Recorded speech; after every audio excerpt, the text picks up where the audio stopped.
கர்த்தருக்கு சோத்திரம். இன்று கர்த்தர் நம்மோடு பேச விரும்புகிற வார்த்தை விசுவாசமுள்ள ஜெபம்.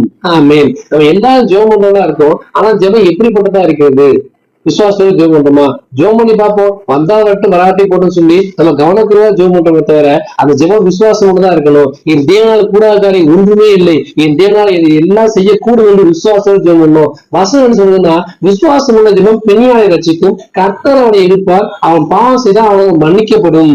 ஆமீன். ஜெபம் பண்ண வேண்டியது நம்ம கடமை, கிரியை செய்ய வேண்டியது கர்த்தரு, சுகமளிக்க வேண்டியது கர்த்தரு, அவர் பரிகாரியான கர்த்தரு. உங்களுக்கு நிச்சயமா சுகத்தை பலத்தை ஆரோக்கியத்தை தருவாரு. சின்ன காய்ச்சல் தலைவலி போன்ற சின்ன வியாதியா இருந்தாலும் பரவாயில்ல, மரணத்துக்கு எதுவான மிக மோசமான வியாதியா இருந்தாலும் பரவாயில்ல, என் தேவன் விடுதலை தர வல்லவராக இருக்கிறார்.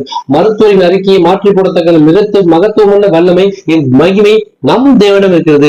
விசுவாசத்தோடு ஜெபம் பண்ணணும். ஏன்னா கர்த்தர் அவனை எழுப்பாரு, அவன் என்ன பாவம் செஞ்சாலும் அவனுக்கு மன்னிக்கப்படும். எப்படின்னா நம்ம பண்ற ஜெபத்தினால விசுவாசத்தோடு ஜெபம் பண்ணணும். நீங்க ஜெபிக்கும் போது வியாதிகள் மறையும், கட்டைகள் அறுக்கப்படும், மிகப்பெரிய விடுதலை உண்டாகும். அப்படி விசுவாசத்தோடு ஜெபம் பண்ணணுமா? இன்னைக்கு எல்லாத்துக்கும் யார் யாரெல்லாம் உடம்பு வியாதி இருக்காங்களோ, பலவீனம் இருக்காங்களோ, சுகமில்லாம இருக்காங்களோ, அவங்களுக்காக திருநப்பூர் வாசல் ஜெபிக்கத்தக்க ஜெபாவை கர்த்தர் மேல ஊற்றுகிறாரு.